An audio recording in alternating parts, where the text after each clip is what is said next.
अच्छा भाई। आज की जो क्लास है उसमें हम लोग पहले पेपर टू के हवाले से बात करना है मैंने। लाइक पेपर टू में जो तुम लोगों की क्वेरीज हैं वो सब चीज़ें।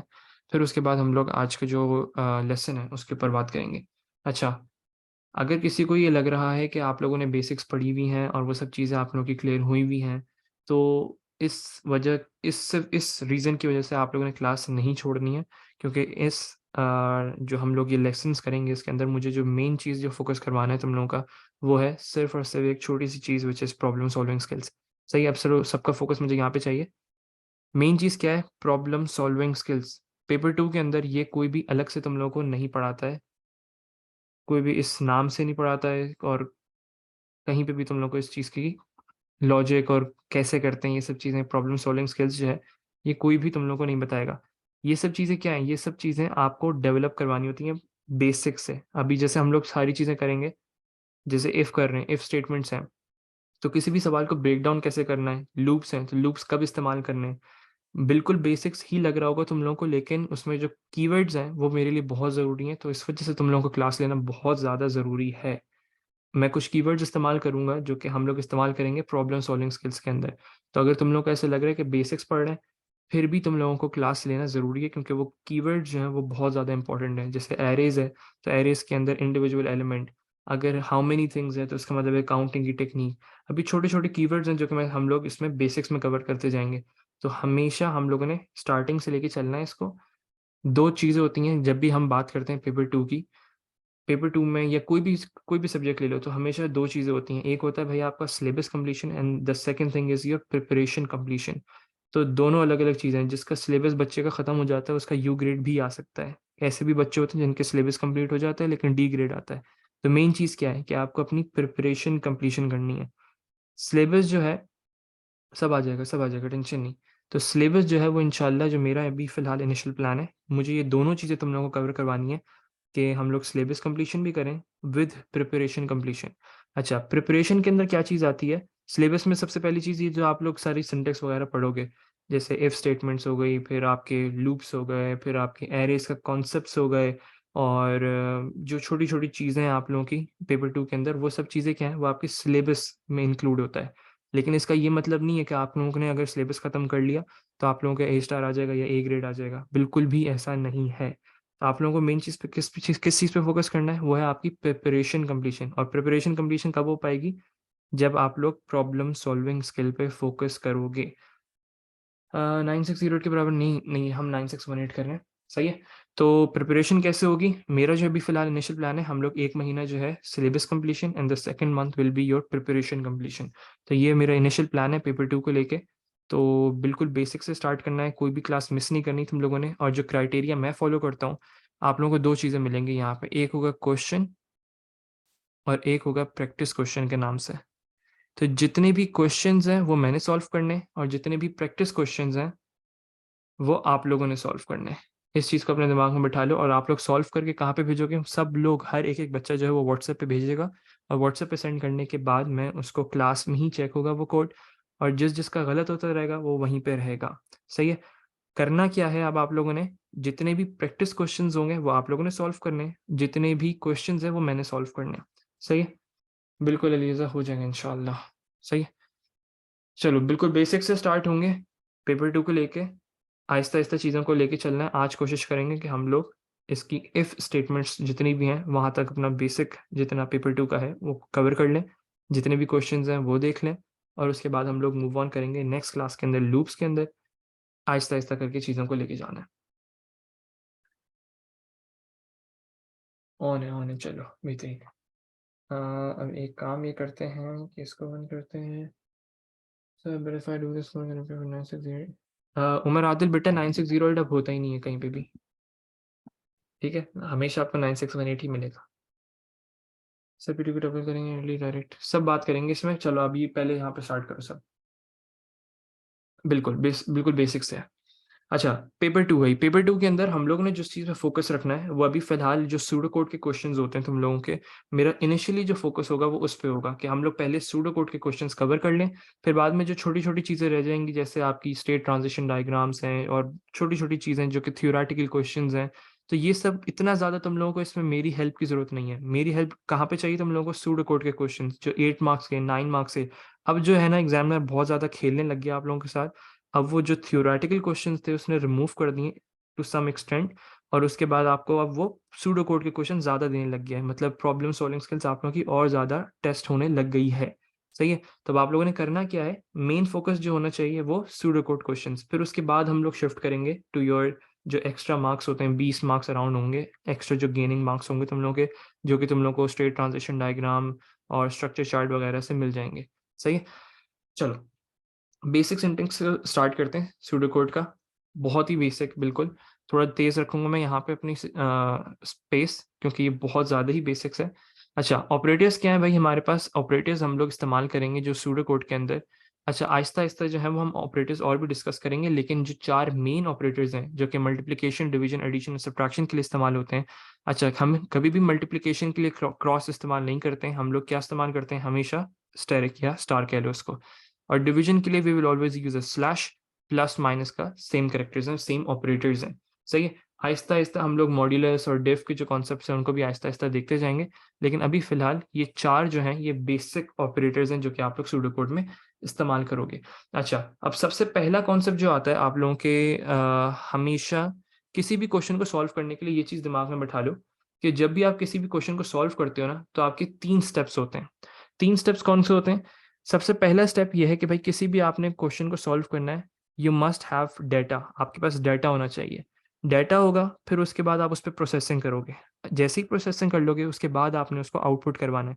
किसी भी प्रॉब्लम के लिए ये 3 चीज़ें ज़रूरी हैं। सही है? तो अब हम लोग इनपुट पे बात करनी है और हम लोगों ने बात करनी है वेरिएबल्स पे। चलो बस। अच्छा देखो, ये जो कैपिटलाइजेशन है और ये सब चीज़ें जो हैं, जो कैपिटलाइजेशन ये सब आती हैं फीचर्स ऑफ प्रोग्रामिंग लैंग्वेज के अंदर। मैं भी डिस्कस करता हूँ इसको। चलो, अभी जो कॉन्सेप्ट मुझे पढ़ाना है तुम लोगों को वो वेरिएबल्स एंड इनपुट का कॉन्सेप्ट है। इनपुट कैसे लेते हैं, इनपुट का मतलब क्या है, और वेरिएबल्स क्या होते हैं भाई।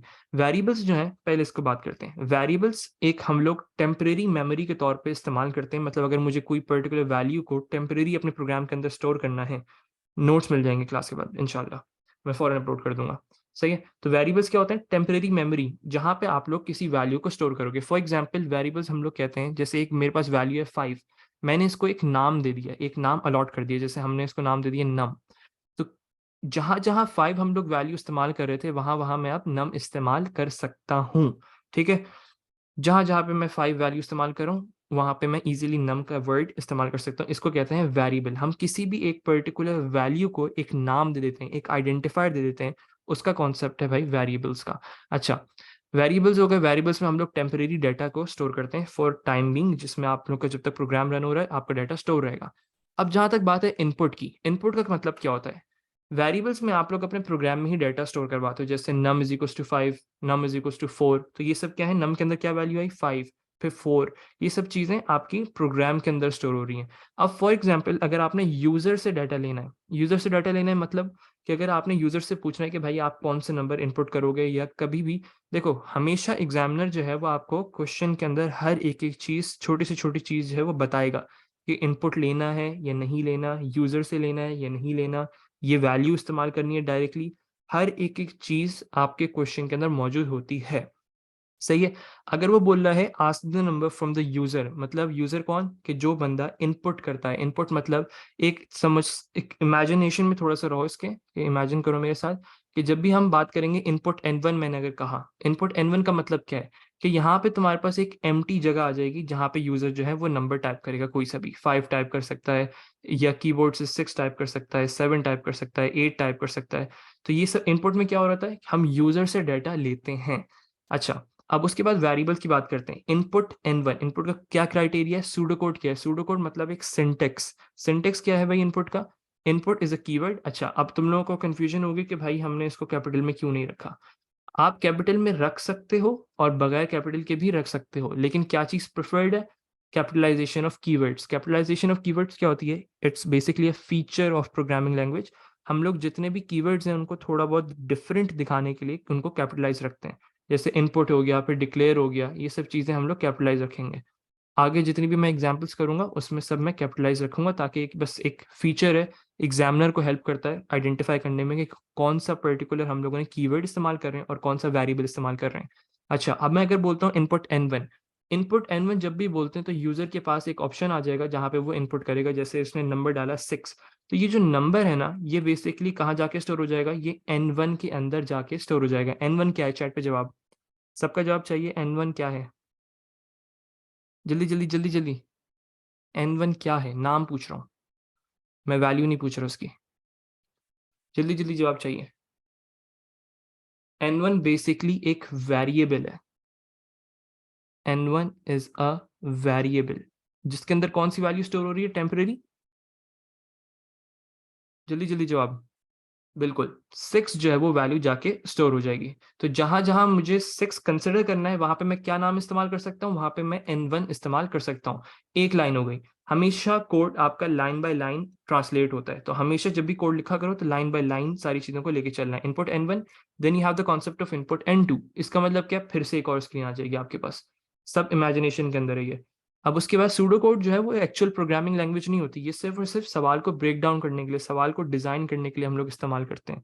तब ये थोड़ा बहुत इमेजिनेशन के अंदर आपको मेरे साथ रहना पड़ेगा। तो जब मैं इनपुट n2 बोल रहा हूँ तो मेरे पास एक एम्प्टी स्क्रीन आ रही है। अब मुझे यहाँ पे कोई नंबर टाइप करना है, सपोज करो 7। तो अब n2 क्या है, चैट पे जवाब। इनपुट n2 क्या है, जल्दी जल्दी जवाब दो। n2 is basically a variable which contains a value, which contains a value 7। बेहतरीन। तो अगर मैं तुम लोगों से बोलूं n1 प्लस n2, मेरे पास क्या आंसर आना चाहिए। मैंने एक में 7 वैल्यू डाली है, एक में 6 वैल्यू डाली है। जल्दी जल्दी जल्दी। अब इन दोनों का जो वैल्यू है ना, ये मैंने टेम्परेरी एक अलग से वेरिएबल के अंदर स्टोर करवाई है, विच इज नोन एज सम। मैंने सम के नाम से एक वेरिएबल बनाया। अच्छा, अब एक कंफ्यूजन और हो सकती है तुम लोगों को, और वो कंफ्यूजन क्या है कि भाई हम लोग इसमें एरोज भी इस्तेमाल कर सकते हैं। Sum is equals to n1 plus n2। सही है, अगर ये कंफ्यूजन है तो कोई ऐसे मसले वाली बात नहीं है, आप लोग एरेज भी इस्तेमाल कर सकते हो इनिशियलाइजेशन के लिए। किसी भी चीज के अंदर आपने वैल्यू को स्टोर करवाना है, असाइनमेंट करनी है, ये सब क्या कहलाता है, ये असाइनमेंट कहलाती है। किसी भी वेरिएबल के अंदर कोई वैल्यू को असाइन करना, इट्स नोन एज असाइनमेंट। सही है, तो आप लोग एरोज भी इस्तेमाल कर सकते हो। You can also use equals to, कोई मसला नहीं है उसमें। ठीक है, इक्वल्स टू जो होते हैं वो कंपेरिजन के लिए इस्तेमाल करते हैं वैसे, लेकिन हम लोग जो है दोनों ऑप्शन हमारे पास अवेलेबल है। प्रिंट और आउटपुट में भी दोनों चीजें इस्तेमाल हो सकती हैं। प्रिंट इस्तेमाल कर लो, आउटपुट इस्तेमाल कर लो, कोई फर्क नहीं पड़ेगा उससे। ठीक है, चलो। क्लोज टू कोड बिल्कुल कह सकते हैं, बिल्कुल। Then how do we differentiate between comparison and assignment, जरूरी नहीं है हुजैफा। कंडीशंस के साथ है, मतलब इफ के साथ है, देन इट्स अ कंपैरिजन। सही है, ये वाइल लूप्स के साथ है तो it's a comparison. Sir after how many days, सब आहिस्ता आहिस्ता नवी, सब चीजें आहिस्ता आहिस्ता लेके जाना है। सिलेक्शन में भी हम इक्वल्स टू इस्तेमाल करेंगे। मैं प्रेफर यही करता हूँ कि एक ही चीज रखो, इक्वल्स टू ही रखा करो। लेकिन अगर कोई कंफ्यूजन है, कोई टीचर अगर तुम लोगों को मॉक्स के अंदर कहता है कि भाई आप एरो ही इस्तेमाल करोगे, तो आप वो कर सकते हो। ठीक है, कोई इसमें मसले वाली बात नहीं है। जैसे मैं कह रहा हूँ n1 के अंदर वैल्यू असाइन करो 2, तो आप एरोज इस्तेमाल कर सकते हो। आप करना चाहो n1 इज इक्वल्स टू 2, ये भी कर सकते हो। दोनों अलाउड है। सही है, चलो बॉस। अच्छा, अब हम जितने भी वेरिएबल्स इस्तेमाल करते हैं ना, जितने भी हम लोग वेरिएबल्स इस्तेमाल करते हैं, ये सब चीजें क्या है, आपको डिक्लेयर करने पड़ते हैं। डिक्लेयर मतलब, डिक्लेरेशन क्या होती है, हमारे पास डेटा टाइप्स होती हैं। हर एक वेरिएबल की अपनी डेटा टाइप होती है। अच्छा, कोई मुझे डेटा टाइप्स के नाम बताएगा क्या करके, जल्दी जल्दी। स्ट्रिंग, बेहतरीन। Then you have your real, integer पहले रख देते हैं, ये 4 पहले रख देते हैं। देन यू हैव इंटीजर, बेहतरीन। then you have your real value and you have your boolean value। अच्छा, ये हमारे पास डेटा टाइप्स हैं। नहीं, हम डेट पे नहीं जाएंगे, इन सब चीज़ों पे नहीं जाएंगे। मेन अभी प्रोग्रामिंग के वक्त कौन सी डेटा टाइप्स इस्तेमाल करनी है। ठीक है, प्रोग्रामिंग के वक्त आप लोगों ने डेटा टाइप्स जो इस्तेमाल करनी है, ये 5 डेटा टाइप्स हैं जो कि आप लोग इस्तेमाल करोगे। You have your string value. String value क्या होती है, कोई भी टेक्स्ट, कोई भी टेक्स्ट अगर मैं लिख रहा हूँ 56 कोटेशन मार्क्स में, क्या ये स्ट्रिंग वैल्यू है या इंटीजर वैल्यू है, जल्दी जल्दी जवाब। बेहतरीन। एहसन गलत। जो भी कह रहे हैं इंटीजर वो सब गलत है। क्यों? कोई भी वैल्यू अगर कोटेशन मार्क्स के अंदर मौजूद है, इट्स योर स्ट्रिंग वैल्यू। हमेशा ये चीज अपने दिमाग में रखनी है। नहीं, यहाँ पे फ्लोट का कॉन्सेप्ट नहीं आएगा। अब ये पाइथन वाइथन नहीं है, ये आपका सूडो कोड है अब्दुल्ला। ठीक है। अच्छा, अब अगर मैं तुम लोगों से बोलूं कि मुझे ये चीज स्टोर करनी है 0 1 2 3, ये बहुत बहुत ज्यादा लोग गलतियां करते हैं इसमें। अगर मुझे इस चीज को स्टोर करना है 0 1 2 3 को एज इट इज, ये आईडी है मेरी, सही है, समझ लो ये आईडी है। 0 1 2 3 को मैं किस पर्टिकुलर फॉर्म में स्टोर करूंगा, किस पर्टिकुलर डेटा टाइप में? सोचो। 0 1 2 3 मेरी आईडी है, मुझे इसको हमेशा स्टोर करना है, और आईडी की क्या डेटा टाइप होगी? सोचो सोचो सोचो, थोड़ा सा सोचो इसके बारे में। अच्छा, रियल तो हो नहीं सकता। रियल कब इस्तेमाल होता है? जब डेसिमल पॉइंट्स होते हैं। अच्छा, अब इस कॉन्सेप्ट को गौर से सुनो।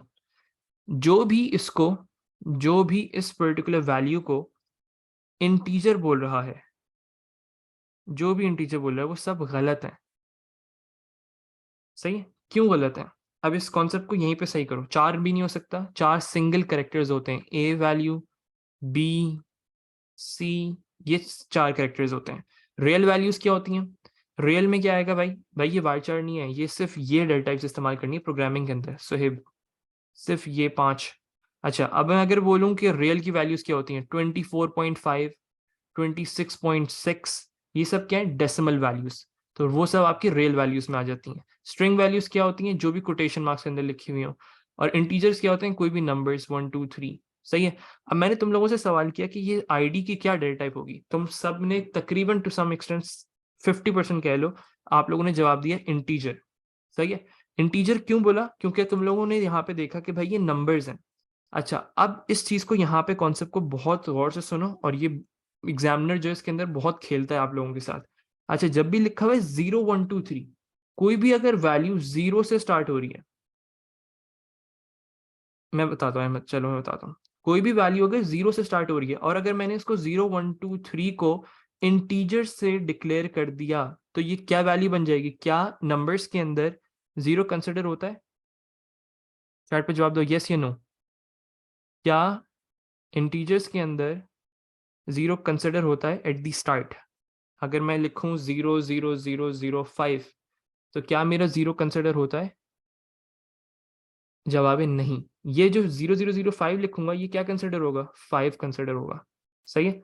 तो हमेशा इस चीज को दिमाग में रखो कि अगर वो एग्जामिनर तुम्हें स्टार्टिंग के अंदर जीरो दे देना, जल्दबाजी में आप इसको गलती कर देते हो, तो ये कॉन्सेप्ट अभी अभी इसको सही करना है कि अगर स्टार्टिंग में जीरो दे दिया है, इसका मतलब क्या है, और इसको same as it is store करवाना है, then it's a string value.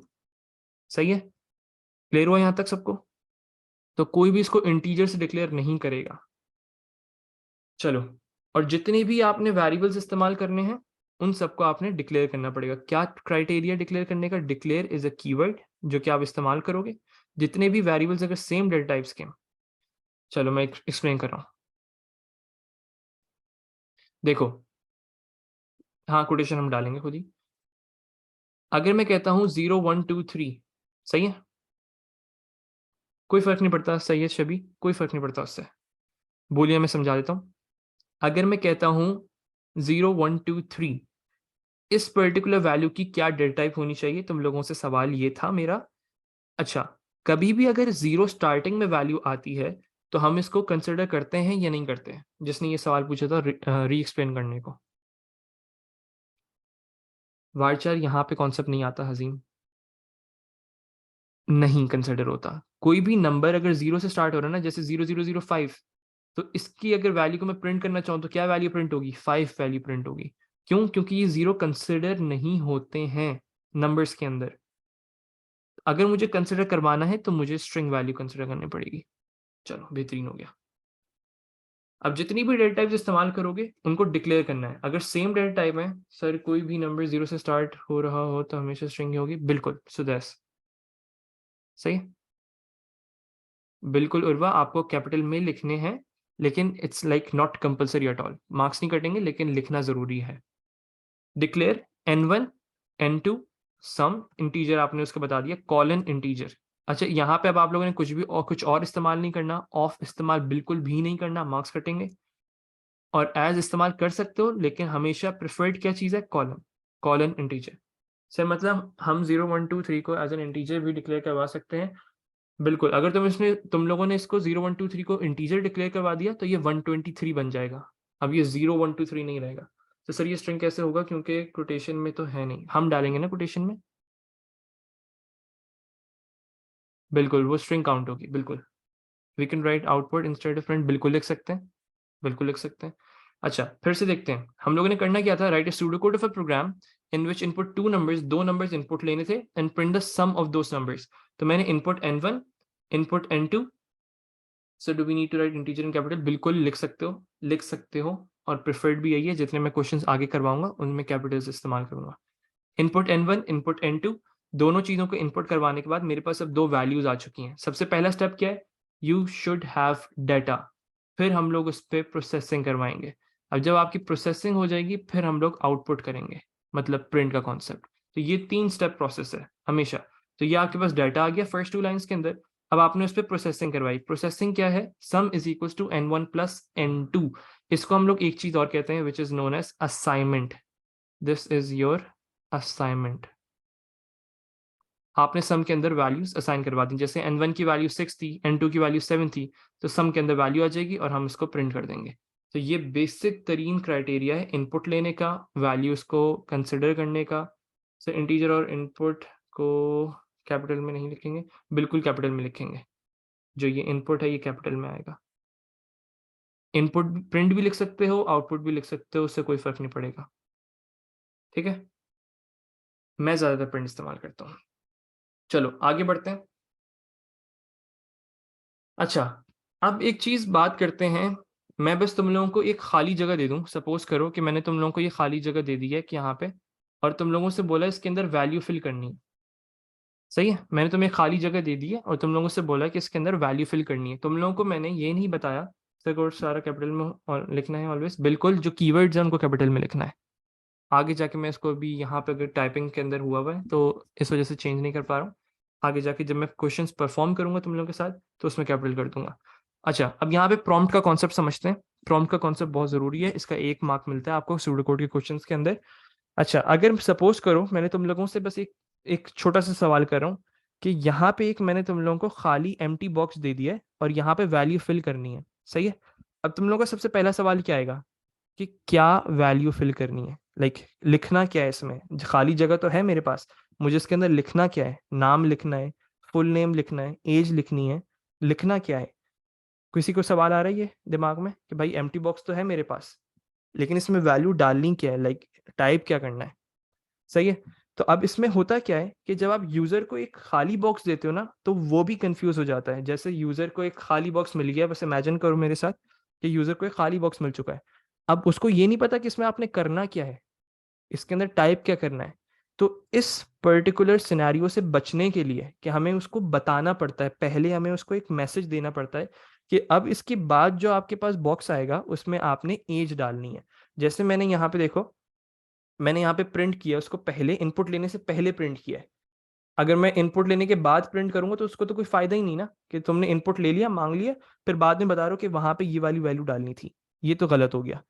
हमेशा प्रॉम्प्ट का जब बोले वो एग्जामिनर आपको, एग्जामिनर सूडो कोड के क्वेश्चंस के अंदर जो लेंदी क्वेश्चंस होते हैं 7 to 8 मार्क्स के क्वेश्चन होते हैं, उसके अंदर वो आपको कभी ना कभी कुछ क्वेश्चंस के अंदर वो आपको मजबूर कर देता है और बोलता है कि भाई आपने प्रॉम्प्ट लेना है, prompt the user. Prompt the user का मतलब क्या है कि एक मैसेज उसको देना। प्रॉम्प्ट का मतलब ही यही होता है कि एक पर्टिकुलर मैसेज यूजर को देना है कि आप करवाना क्या चाह रहे हो। जैसे मैंने यहाँ पे प्रिंट इनपुट लेने से पहले उसको एक मैसेज दिया, प्रिंट ब्रैकेट्स के अंदर कोटेशन मार्क्स के अंदर जो वैल्यू लिखूंगा वो एज इट इज टेक्स्ट की तौर पे प्रिंट हो जाता है। तो प्रिंट टाइप 2 नंबर्स, तो मैंने उसको बता दिया कि भाई 2 नंबर्स टाइप करने हैं आपने। इनपुट n1 कॉमा n2 आप एक ही लाइन पे भी ले सकते हो, अलग अलग लेना चाहो अलग अलग भी ले सकते हो। जैसे इनपुट n1 फिर दूसरी लाइन पे इनपुट n2, अगर सेम डेटा टाइप है तो इनपुट n1 कॉमा n2, ये भी कर सकते हो, सही है। तो कभी भी इनपुट लेना है तो आपने उससे पहले एक मैसेज देना है उसको, और वो मैसेज क्या होगा, उस मैसेज का नाम है प्रॉम्प्ट, सही है। ब्रैकेट जरूरी है, बिल्कुल जरूरी है जहन, नॉट कंपलसरी, लेकिन हम लोग लगाएंगे, उससे चीजें बहुत क्लियर हो जाती हैं, मेरे लिए जरूरी है, सही है। तो प्रॉम्प्ट क्या होता है, कुछ भी वैल्यू इनपुट लेने से पहले हम यूजर को बताएंगे कि भाई आप करवाना क्या चाह रहे हो। जैसे सपोज करो कि मैंने इसको यहाँ पे बोला इनपुट एक्स के नाम से वेरिएबल बना देते हैं। सर मार्क्सिंग में ब्रैकेट्स तो नहीं होते, बिल्कुल नहीं होते, आप लगाने, आप लोगों ने लगाने ताकि चीज़ें क्लियर हो जाएं। अपॉस्ट्रोफी बिल्कुल जरूरी, ताकि ये कोटेशन मार्क्स ये बता रहा था कि एज अ टेक्स्ट प्रिंट करना है, ये वेरिएबल की वैल्यूज नहीं है, ये टेक्स्ट वैल्यू है, एज इट इज प्रिंट होगी। Sir we road print so user can input the data. मैं बता रहा हूँ सर, इंडेंटेशन स्पेस छोड़ना जरूरी है, इंडेंटेशन स्पेस बिल्कुल जरूरी है, हम आहिस्ते से डिस्कस करेंगे इंडेंटेशन के बारे में। अच्छा देखो, मैंने यहाँ पे कहा इनपुट एक्स, मैंने यहाँ पे कहा नहीं नहीं, पाइथन में सूडो कोड में सर प्रिंट प्रोसेसिंग में आता है, बिल्कुल प्रोसेसिंग में आता है सर, ब्रैकेट्स का सर क्या सीन है, आर द कंपलसरी, बिल्कुल बिल्कुल कंपलसरी है। तो सर हमें प्रॉम्प्ट अपनी मर्जी से बताना होगा पेपर में। हाँ वो कहेगा सूटेबल प्रॉम्प्ट, सूटेबल प्रॉम्प्ट का मतलब है कुछ भी लिख सकते हो मैसेज, लेकिन ऐसा हो कि क्लियर मैसेज हो। अगर कोटेशन ना लगाएं तो मैसेज डिस्प्ले नहीं होगा, वो वेरिएबल कंसिडर हो जाएगा हारून। अगर तुमने इसके अंदर कोटेशन मार्क्स नहीं लगाए तो वो एक वेरिएबल कंसिडर हो जाएगा। सर आपने प्रीवियस बैच में पाइथन क्यों करवाई थी, वो छोड़ दो, क्योंकि वो एक 6 मंथ्स का बैच था, तो इस वजह से मेरे पास टाइम है पाइथन करवाने का। सही, मैं प्रेफर करता हूँ कि आपको लैंग्वेज आनी चाहिए पेपर 2 के अंदर, लेकिन अब आपके पास सिर्फ 2 महीने हैं और वो भी बहुत टाइट शेड्यूल है हमारा, तो हम लोग पाइथन पे फोकस नहीं करेंगे। पाइथन को प्रिंट को डिक्लेयर करने की जरूरत ही नहीं है, प्रिंट को क्या डिक्लेयर करना है। देखो देखो देखो देखो देखो देखो इब्राहिम, अगर मैं लिखता हूं प्रिंट n1, तो जो n1 की वेरिएबल के अंदर जो वैल्यू होगी ना, जो n1 के अंदर वैल्यू होगी वो प्रिंट हो जाएगी। अगर मैं लिखता हूं प्रिंट कोटेशन मार्क्स के अंदर n1, तो मेरे पास n1 की वैल्यू के बजाय अब ये वेरिएबल कंसिडर नहीं होगा, अब ये टेक्स्ट कंसिडर होगा, n1 as it is print हो जाएगा। सही है? नहीं Ahmad, can we write output, बिल्कुल आप लिख सकते हैं आउटपुट। चलो आगे बढ़ते हैं। अच्छा अब मैंने यहां पे कहा इनपुट n1, इनपुट x कर देते हैं। जितने वेरिएबल्स इस्तेमाल करोगे सफदर, जैसे n1 वेरिएबल है, n2 is a variable, print is a keyword, इसको डिक्लेयर करने की जरूरत नहीं है। बिल्कुल अली, सूडो कोड, सिर्फ सूडो कोड। तो n1 n2 वेरिएबल्स है, इनको डिक्लेयर करना पड़ेगा आपको। इनपुट x मैंने एक इनपुट लिया, फिर बाद में मैं उसको बता रहा हूं कि आपने यहाँ पे वैल्यू लिखनी थी एज। सर प्रिंट सम में सिर्फ सम ही आउटपुट होगा ना, मतलब इसके कंटेंट आउटपुट नहीं होंगे, बेहतरीन बिल्कुल।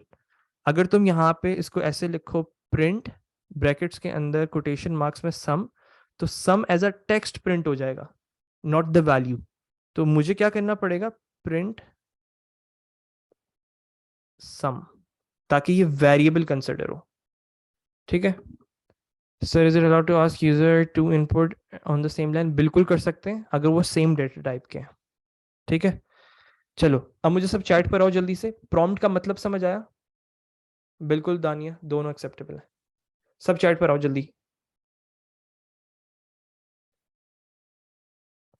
प्रॉम्प्ट का मतलब क्या है कि एग्जामिनर अगर आपको बोले कि प्रॉम्प्ट करना है सर, अगर प्रिंट सम किया तो वो सम की वैल्यू बिल्कुल डिस्प्ले कर देगा। चलो, प्रॉम्प्ट का मतलब क्या है कि वो एक मैसेज आपको देगा। हाँ मुझे चैट शो हो रही है मुजम्मिल, आप लोगों को फिर परेशानी होगी अगर मैं एवरीवन कर दूंगा तो। चलो, the next concept that we have is string concatenation. अच्छा, स्ट्रिंग कंकैटिनेशन को समझने के लिए हम लोगों ने इस पर्टिकुलर वर्ड को ब्रेक डाउन करना पड़ेगा। ब्रेक डाउन को पहले वो करते हैं, इसको जरा डिवाइड करते हैं 2 चीजों में। We have a word string and we have a word concatenation, दोनों को अलग अलग समझ लो, पूरा कॉन्सेप्ट समझ आ जाएगा। स्ट्रिंग कंकैटिनेशन क्या होती है? सबसे पहली चीज स्ट्रिंग, प्रॉम्प्ट हमेशा इनपुट से पहले आता है, बिल्कुल हारून, बिल्कुल सही है।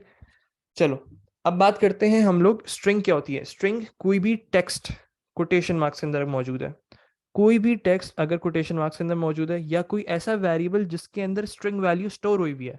जैसे मैंने यहाँ पे वेरिएबल लिया नेम और उसके अंदर मैंने स्टोर किया ताहा, तो नेम की डेटा टाइप क्या होगी? चैट पे जवाब, नेम की डेटा टाइप क्या होगी? जल्दी जल्दी जल्दी जल्दी, 4 कौन लिख रहा है भाई, सस्ते नशे छोड़ दो अल्लाह के बंदे। स्ट्रिंग है ये, स्ट्रिंग स्ट्रिंग स्ट्रिंग। 4 किसको कहेंगे? एक सिंगल करेक्टर, एक सिंगल करेक्टर। ठीक है, कोटेशन मार्क्स में ही होगा लेकिन एक सिंगल कैरेक्टर होगा। 4 का फुल फॉर्म ही सिंगल कैरेक्टर स्ट्रिंग होगी नेम की। बिल्कुल बेहतरीन। चलो फिर से देखते हैं। महंगे नीचे के पैसे नहीं है। सही बात है भाई। स्ट्रिंग स्ट्रिंग वैल्यूज क्या होंगी? कोई भी टेक्स्ट वैल्यू, कोटेशन मार्क्स के अंदर कोई भी टेक्स्ट वैल्यू अगर है तो उसको हम स्ट्रिंग कहते हैं। कंकैटिनेशन का मतलब क्या होता है? अब स्ट्रिंग को दिमाग से निकाल दो। कंकैटिनेशन का मतलब क्या होता है? किसी भी दो चीजों को आपस में जोड़ना। सही है। कंकैटिनेट करना, इनकैप्सुलेट करना, ऐड करना, दोनों को जोड़ना। सही है। अब फिर से पूरे वर्ड को एक साथ पढ़ो। स्ट्रिंग कंकैटिनेशन, दो स्ट्रिंग्स को आपस में जोड़ना। Simple sir. सर 4 के लिए कोटेशन मार्क्स यूज होते हैं या नहीं? दोनों इस्तेमाल कर सकते हो शुजा, उससे कोई फर्क नहीं पड़ेगा। अगर सिंगल करेक्टर है डबल अपॉस्ट्रोफी लगाओ, सिंगल अपॉस्ट्रोफी लगाओ। मैं नोट्स आपके ग्रुप पे सेंड कर दूंगा फवाज। सही है, टेंशन नहीं लो। पूरे वर्ड को पढ़ते हैं। स्ट्रिंग कंकैटिनेशन, स्ट्रिंग कंकैटिनेशन क्या होता है सर? ये कंकैटिनेशन, हाँ बिल्कुल इसीलिए मैं फोकस करवा रहा हूँ। सिर्फ और सिर्फ स्ट्रिंग कंकैटिनेशन है। अगर मैं तुम लोगों को बोलूं एक वेरिएबल है मेरा नम के नाम से, उसके अंदर वैल्यू स्टोर हुई हुई है 1, नम की डेटा टाइप, सब चैट पर जवाब दें जल्दी जल्दी जल्दी जल्दी जल्दी जल्दी जल्दी, तेज तेज काम करना है। नम की डेटा टाइप क्या है? इंटीजर। और मैंने तुम लोगों से यहाँ पे एक और वैल्यू ले लेते हैं, name is equals to quotation marks में अली। नेम की डेटा टाइप क्या है? क्या नेम और नम आपस में कंकैटिनेट हो सकते हैं? यस या नो? क्या नेम और नम आपस में कंकैटिनेट हो सकते हैं? जवाब है नहीं। क्यों नहीं हो सकते? क्यों नहीं हो सकते इसका कॉन्सेप्ट समझो। हम लोग पढ़ क्या रहे हैं? हम लोग पढ़ रहे हैं स्ट्रिंग कंकैटिनेशन, दो स्ट्रिंग आपस में जोड़ना है। कभी भी अगर नंबर्स की बात हो रही है तो वो एडिशन, मैथमेटिकल कॉन्सेप्ट आ जाता है। लेकिन स्ट्रिंग कंकैटिनेशन में क्या होता है कि दो स्ट्रिंग वैल्यूज होंगी, only then you will be able to concatenate them. Concatenate मतलब उनको जोड़ना होगा आपको। हाँ, आपको करना क्या होगा? अगर इसको स्टोर करवाना है, नम की पहले डेटा टाइप चेंज करेंगे। जैसे ही इसकी डेटा टाइप हो जाएगी स्ट्रिंग, वो कैसे करेंगे वो हम आहिस्ता आहिस्ता देखेंगे बिल्ट इन फंक्शंस के साथ। पहले इसको डेटा टाइप मुझे स्ट्रिंग करनी पड़ेगी, फिर मैं कंकैटिनेट करवाऊंगा, फिर मैं जोड़ूंगा आपस में। अगर दो इंटीजर वैल्यूज हो और इनको हम लोग कंकैटिनेट करना हो, कंकैटिनेशन का फिर कॉन्सेप्ट हट जाएगा। कंकैटिनेशन का कॉन्सेप्ट नहीं रहेगा अब वो मैथमेटिकल ऑपरेशन में कन्वर्ट हो जाएगा। अगर नम वन को नम टू के अंदर प्लस करना है, एडिशन परफॉर्म करनी है, तो वो एडिशन का जो आंसर होता है मैथमेटिकल ऑपरेशंस का, वो करके देगा तुम्हें। सर हम ऐसे कर सकते हैं? बिल्कुल कर सकते हैं मोहित, बिल्कुल कर सकते हैं। चलो, सूडो कोड के अंदर हम क्या इस्तेमाल करते हैं? In pseudo code we use end symbol. अच्छा, यहाँ पे कुछ चैट में ऐसा बंदा मौजूद है जो अजीब सा एंड बनाता है। सर अगर हम A1 को डबल कोटेशन में डाल दें, बिल्कुल कर सकते हो। सर अगर दो तीन, भाई कोई ऐसा बंदा है जो इसको इस तरीके से बना रहा होता है? हाँ मुझे पता है। अच्छा, सिंपल तरीका है, उल्टा 7 एंड अ सी, उल्टा 7 एंड अ सी, एंड के सिंबल को बनाने का। उल्टा 7 एंड अ सी, उल्टा 7 एंड अ सी। बिल्कुल बेटा, ए लेवल ही किया है तो वही पढ़ा रहे ना। Second video. अच्छा, सूडो कोड में हम लोग क्या इस्तेमाल करेंगे? कंकैटिनेशन करने के लिए हम लोग इस्तेमाल करेंगे एंड का सिंबल। सही है, एंड का सिंबल इस्तेमाल करेंगे हम लोग किसी भी स्ट्रिंग वैल्यूज को कंकैटिनेट, जोड़ने के लिए। अच्छा सब यहाँ पे देखो, सब चैट पे। सबसे पहले मैंने एक वेरिएबल लिया है। वेरिएबल के अंदर क्या चीज मैंने वैल्यू स्टोर करवाई है? ताहा। फर्स्ट नेम की मुझे जल्दी से वो बताओ डेटा टाइप। जल्दी जल्दी जल्दी जल्दी काम करना है। फिर उसके बाद मैंने दूसरा वेरिएबल लिया है, इसके अंदर एक और चीज असाइनमेंट करवाई है। असाइनमेंट कौन सी चीज करवाई है मैंने?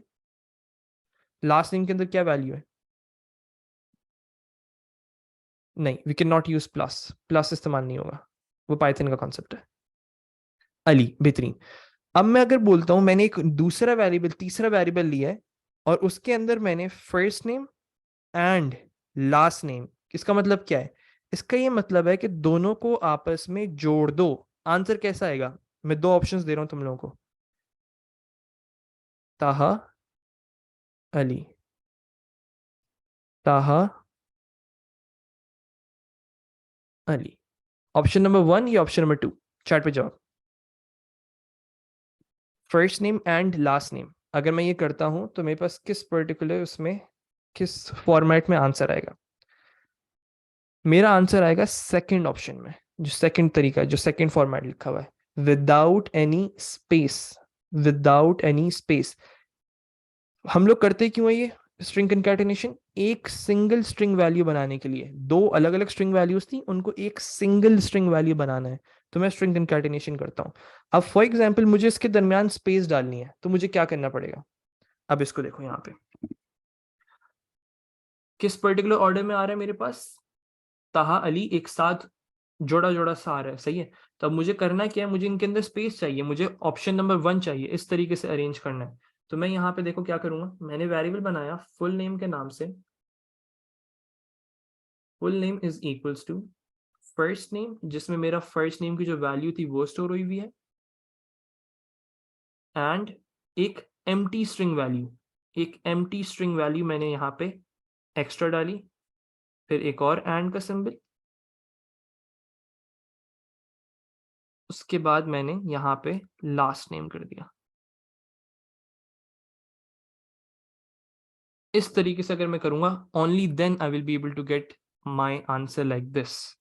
तो ये तो प्रिंट के लिए करना चाहिए, बिल्कुल कर सकते हैं सर। ये आपने स्पेस को फुल नेम में स्टोर कर दिया, बिल्कुल ये फुल नेम के अंदर ये इस तरीके से स्टोर हुआ है, ताहा, फिर उसके बाद एक एम्प्टी स्पेस करेक्टर ये वाला जो मैंने छोड़ा है, और फिर अली, इस तरीके से स्टोर होगा, और ये एक सिंगल स्ट्रिंग वैल्यू कंसिडर होगी। अभी नहीं कर सकते। अभी होता क्या है, अगर प्रोग्रामिंग की बात करो ना, बिल्कुल कर सकते हैं कि आप यहाँ पे स्पेस छोड़ दो, ताहा के बाद एक स्पेस छोड़ के ऐसे कर लो। इसमें होता क्या है कि एग्जामिनर जो है आपको मार्क्स किसके ऊपर देगा? एग्जामिनर ये नहीं देखेगा कि आपने स्पेस छोड़ी भी है यहाँ पे ऊपर ही, एग्जामिनर आपको इस चीज के मार्क्स देगा।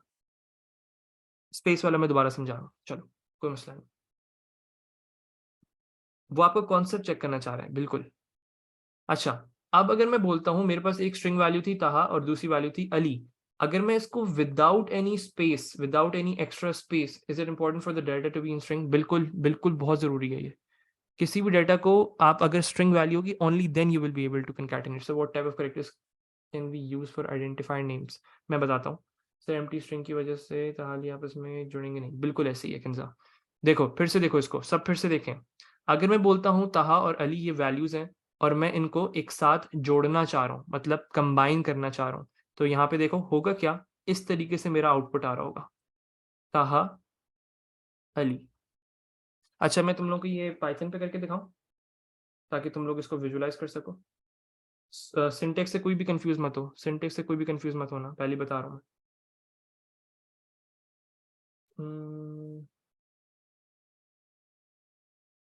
कंफ्यूज हो जाएंगे। बस देख लो, बस थोड़ा बहुत समझ आ जाएगा तुम्हें।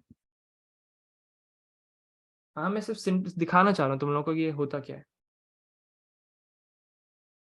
मैं कह रहा हूँ। अच्छा एक मिनट, यहाँ पे देख लो सब।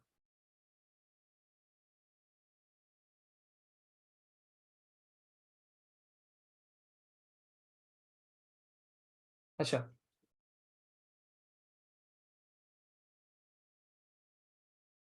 अच्छा अभी पहले यहाँ पे देख लो। मैंने यहाँ पे एक वेरिएबल बनाया फर्स्ट नेम के नाम से, जिसके अंदर वैल्यू डाली हुई है ताहा, सही है। उसके बाद दूसरा वेरिएबल बनाया लास्ट नेम के नाम से, जिसमें वैल्यू है अली, सही। अब मैं क्या करूंगा, मैंने यहाँ पे तीसरा वेरिएबल बनाया फुल नेम के नाम से, जिसमें कंकैटिनेट करवाऊंगा फर्स्ट नेम को। अच्छा, जहाँ पे सूडो कोड के अंदर एंड का सिंबल इस्तेमाल होता है ना, तो पाइथन के अंदर हम लोग प्लस का सिंबल इस्तेमाल करते हैं। इससे अभी फिलहाल जहाँ पे ये प्लस लिखा हुआ है ना, बस वहां पे इमेजिन करना है कि एंड का सिंबल लगा हुआ है। लास्ट नेम को आपस में कंकैटिनेट करवाना है, और फिर मैं प्रिंट कर दूंगा किस चीज को? फुल नेम को। चलो आउटपुट देखते हैं जल्दी से। सर ये कोटेशंस में नहीं होंगे, नहीं, ये जो ये वेरिएबल है हुजैफा, मैं चलो ये भी चीज करके दिखाता हूँ तुम्हें। आउटपुट को रन करते हैं जल्दी से हम लोग जरा अपने कोड को, तो किस फॉर्मेट में आंसर आएगा इसको देखते हैं भाई। अच्छा, सब यहाँ पे गौर से देखें, मेरा आंसर क्या आ रहा है? मेरा आंसर कंबाइंड हुआ है।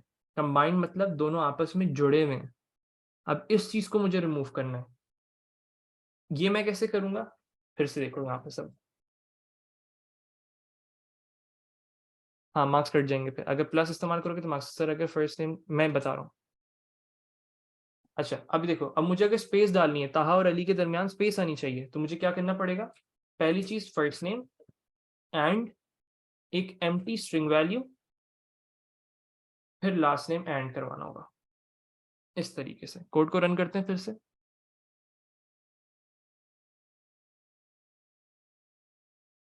देखो अब यहाँ पे स्पेस आ गई। अब कोई मसला है इसमें? अच्छा अब तुम लोगों का कॉन्सेप्ट है कि अगर मैं यहाँ पे एक इनको कोटेशन मार्क्स के अंदर कर दूं, सही है? अब इनको मैं कोटेशन मार्क्स के अंदर कर दूं तो क्या होगा? ये अब वेरिएबल कंसिडर नहीं होंगे, अब ये टेक्स्ट कंसिडर होगा। तो यहाँ पे आउटपुट क्या आ जाएगा? First name last name. सही है? पहली टेंशन मत दो। क्लियर हुआ ये कॉन्सेप्ट सबको? सर जो एम्प्टी वैल्यूज की डिक्लेरेशन होगी, बिल्कुल होगी डिक्लेरेशन, जितने वेरिएबल्स इस्तेमाल होंगे उनकी डिक्लेरेशन होगी, इसकी डिक्लेरेशन नहीं होगी। चलो अगर मुझे वेरिएबल कंसिडर करवाना है तो मुझे अपने कोटेशन मार्क्स को रिमूव करना पड़ेगा। तब जब मैं इसको प्रिंट करूंगा तो मेरे पास विद स्पेस आ जाएगा। चलो इसको हटाते हैं, अब जल्दी से वापस चलते हैं अपनी। चलो बॉस। सर आउटपुट स्ट्रिंग में आएगा, बिल्कुल स्ट्रिंग में आएगा, एक सिंगल स्ट्रिंग वैल्यू होगी। Sir can we use comma instead of and? नहीं मरियम, फिर वो कंकैटिनेशन का कॉन्सेप्ट नहीं रहेगा। कंकैटिनेशन का कॉन्सेप्ट क्या होता है? एक सिंगल स्ट्रिंग वैल्यू बनाना है। बिल्कुल यार, तुम लोग इसको टेंशन मत लो ना कि प्रिपरेशन हो पाएगी नहीं हो पाएगी, वो अब मेरी जिम्मेदारी है, ठीक है? अब आप इससे हट जाओ, जो चीज़ पढ़ रहे हैं वही देखो। Second we use equals to, बिल्कुल इक्वल्स टू इस्तेमाल कर सकते हैं, प्लस इस्तेमाल नहीं कर सकते। चलो चलो चलो चलो चलो चलो चलो। अब ये कोड सबको क्लियर है? ये 3 लाइनें चैट पर आओ। मैं बात करूंगा हारून, इस पे कॉमेंट से बात करेंगे। ये 3 लाइनें क्लियर है सबको? First name last name string concatenation clear है? स्ट्रिंग कंकैटिनेशन के लिए अच्छा ये भी अब आपको एग्जामिनर बोलता है कुछ क्वेश्चंस के अंदर कि आपने एक पर्टिकुलर फॉर्मेट में डाटा स्टोर करना है। जब भी ये कीवर्ड इस्तेमाल करें ना, अब ये कीवर्ड सब गौर से सुने। अगर वो बोले कि इस पर्टिकुलर फॉर्मेट में स्टोर करना है कि पहले नाम आए फिर उसके एक ही स्ट्रिंग वैल्यू के अंदर आए, वो आपको फॉर्मेट बताएगा। तो हमेशा स्ट्रिंग कंकैटिनेशन करनी है। एग्जामिनर हिंट देगा आपको। एग्जामिनर हिंट कैसे देगा? कि इस पर्टिकुलर फॉर्मेट में स्टोर करना है। ये जो कीवर्ड मैं इस्तेमाल कर रहा हूँ अभी फिलहाल, अब ये जो लाइन इस्तेमाल की है, ये आपका प्रॉब्लम सॉल्विंग स्किल्स में इस्तेमाल होगा। जब भी वो बोले कि आप लोगों ने इसको एक पर्टिकुलर फॉर्मेट दे दे कि इस तरीके से डाटा को स्टोर करना है, तो स्ट्रिंग कंकैटिनेशन, ठीक है? चलो the next thing that we have is selection statement. चलो सिलेक्शन स्टेटमेंट क्या होती है? सिलेक्शन स्टेटमेंट्स ये है कि हम एक कंडीशन देंगे, एक कंडीशन हम उसके अंदर रखेंगे। अगर वो कंडीशन ट्रू होगी, फिर हम कुछ पर्टिकुलर स्टेप्स को परफॉर्म करेंगे। सिलेक्शन स्टेटमेंट क्या होती है? कि हम एक कंडीशन को इस्तेमाल करेंगे। अगर वो कंडीशन ट्रू होगी, अगर का कॉन्सेप्ट है यहाँ पे, अगर वो कंडीशन ट्रू होगी जब ही हम कुछ पर्टिकुलर स्टेप्स को परफॉर्म करेंगे, और अगर वो कंडीशन ट्रू नहीं हुई तो हम उसको स्किप करेंगे। सर कंकैटिनेशन सिर्फ स्ट्रिंग में हो सकती है? बिल्कुल, सिर्फ और सिर्फ स्ट्रिंग वैल्यू में कंकैटिनेशन होगी, किसी भी नंबर्स को आप कंकैटिनेट नहीं कर सकते हो, ठीक है? फिर से सुनो सब। सिलेक्शन स्टेटमेंट्स, सिलेक्शन स्टेटमेंट किसे कहते हैं? हम लोग कंडीशन देते हैं, अगर कंडीशन ट्रू होती है तो हम स्टेप्स को परफॉर्म करते हैं।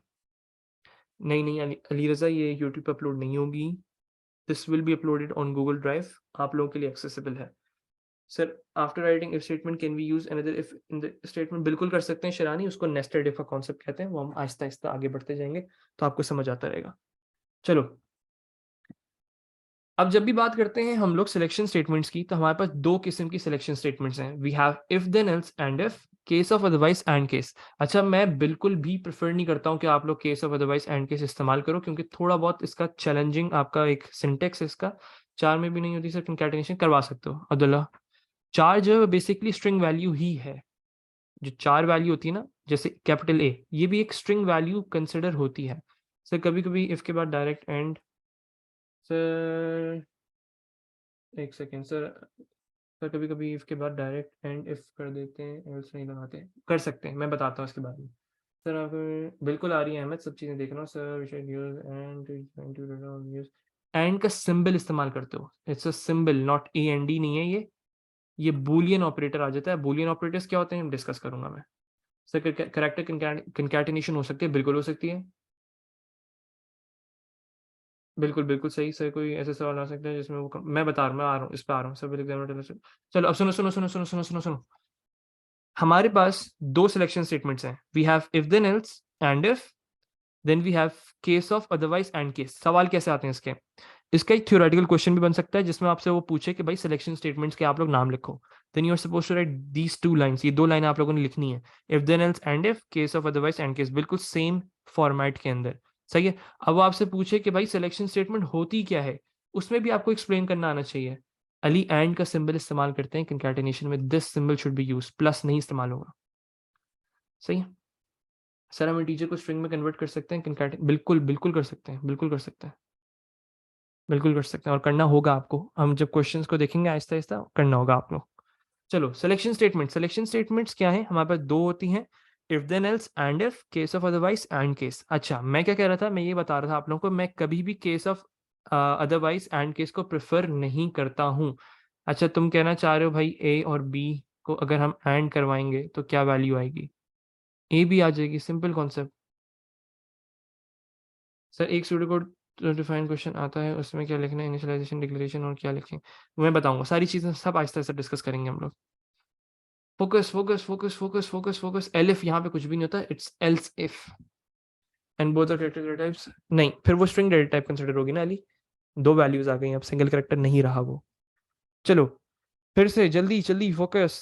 If then else end if, case of otherwise end case. अगर आपका थ्योरेटिकल क्वेश्चन आता है, वो आपसे पूछे कि भाई सिलेक्शन स्टेटमेंट्स क्या होती हैं, तो आपने ये दो लाइनें लिखनी है। अब वो आपसे पूछे सर प्लीज, हाँ पूछो अली जल्दी पूछो।